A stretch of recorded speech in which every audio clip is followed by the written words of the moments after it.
I'm gonna ask AI, specifically ChatGPT, who the next 5 AFL Brownlow winners will be. Does ChatGPT/AI know ball? Does it know ball better than me? Well, let's start by asking the question, who will win, or list the 5 next AFL Brownlow winners. Who they're gonna pick? There's some obvious names here. Nicky Dacos, Paddy Cripps, Harley Reid, etc, etc, etc. So, well, it's just gone as possibilities. We're gonna take ands or ors as multiple winners. So, first thing to note, they've gone for a 2024 winner.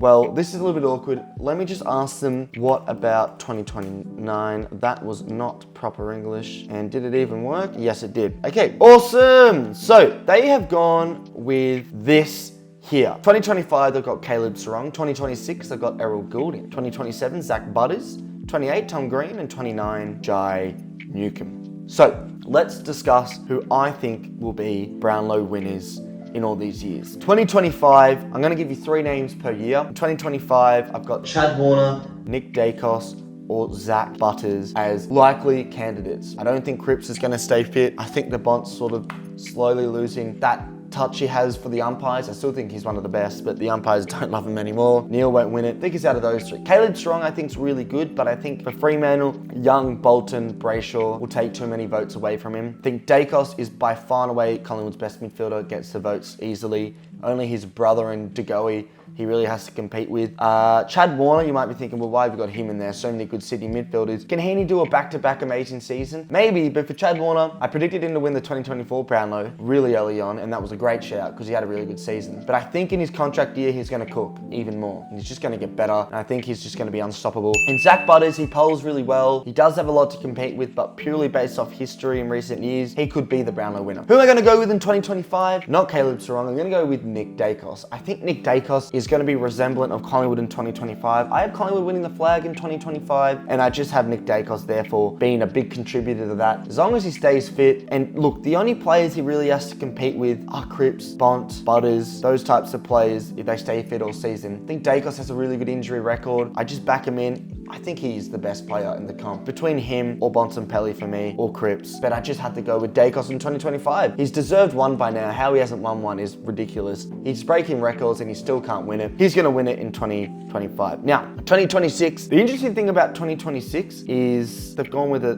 non-traditional winner as a winger. Errol Goulding. They've said, as a rising star, Goulding's trajectory positions him well for future Brownlow contention. That's everything's according to Fox Sports here. But my position on this is it's not going to be Errol Goulding. He's really good and he polls well.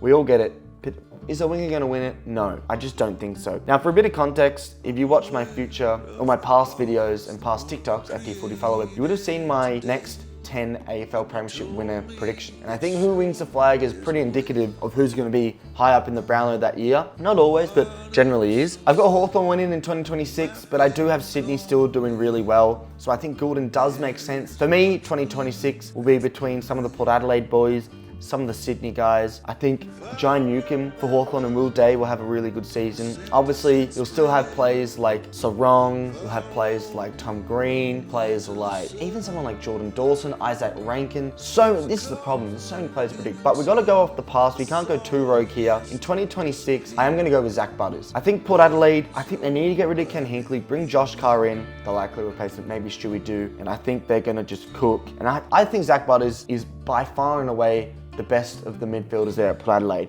Connor Rosie is the best leader, but he's a bit inconsistent and he just hasn't lived up to the height we all thought he would be. Horn Francis is amazing, but still really young and has got plenty of time to develop. Zach Butters in 2026, I think, will be in his prime and getting even better. And I'm going to go with him as the Brownlow winner. 2026, not Errol Goulding. Now in 2027, does Zach Butters go back-to-back? No. In 2027, I've got Nick Dacos again. Quite simply, I think by this time Collingwood will be struggling to win flags. Well, not struggling, but they won't be favourites. They'll still be up there, but they won't be guaranteed bona fide favourites. I think the history about Dacos, he has to keep going. And I think maybe in 2026, he won't be as good as 2025, but a year off, 2027, he'll be as good. It's a little bit boring, but I got to give him credit where credit's due. 2027, Zach Butters. Now in 2028, it starts to get a little bit difficult because you've got players like Cripps, Bontempelli, Neil out of the picture. And you've got the draftees coming through. Who knows? Someone like Sam Layla could have won one by the here.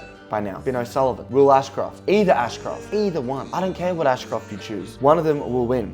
Drafty Ashcroft. Well, who knows, right? It's always a who knows. But in 2028, I think you're going to start to see the trajectory. Generally, the Brownlow in recent years has been young players are starting to do really well. Generally, it's those in their primes, the 25s to 28s, who win it. 24 even. Now it's like the really early 20s are polling really well. So in 2028, I'm sticking to my TikTok prediction of this, which you can check out. And I believe in 2028, I did predict Horn Francis to win. Do I like that prediction anymore? Not really. And I am going to change it actually, literally on the spot. And I'm going to go with a Hawthorn player because I think you got to give Hawthorn credit because they're going to be so good throughout these years. It's got to be Dale Newcomb. I think they're the best midfielders. And I'm going to go with Jai Newcomb. It's a prediction that they've got in 2029. I think, why would I go with 2 back-to-back Port Adelaide winners? Or not back-to-back, 2 and 3. Doesn't really make sense. In 2028, instead of, 2028 instead of Tom Green, who I think is good but not that good, I am going to go with Jai Newcomb. And in 2029, instead of Newcomb, I'm going Harley Reid. I think by then, he would have been out of West Coast. He'll find his home in Victoria, one of the powerhouse clubs, and I think he'll be ready to break barriers. Now, he could have won one by then. In fact, in 2028, I was tempted to go with Harley Reid, and in 2029, go with Harley Reid. But instead of Newcomb, who wins it the year before, I'm going to go with Harley Reid in 2029. So, Port Adelaide, Zach Butters, Collingwood, Nick Dacos, Hawthorn, Newcomb, 2029, West Coast, Harley Reid. Players who I think could easily have won one by them. Caleb Sarong, Isaac Rankin. Players who generally poll really well. Cripps might have won another one, which is crazy to think. Absolutely crazy. Players like Warner, Heaney, Goulden, those Sydney boys, they might have that breakout. Petrarca, how's he going to respond to the injury? I haven't put him in there purely because I just don't know how he's going to respond to such a traumatic injury. He might not be the same player. Hopefully he is, but we just don't know. There's players like, who knows how good fucking Shea Bolton's going to be. The draftees I've already mentioned. Are the Ashcroft boys going to win something? You know, there's a lot of more debates, but these are AI versus my predictions. You have to let me know if you agree in the comments. And thank you very much for watching this brilliant prediction video. And yeah, I'll see you in another one.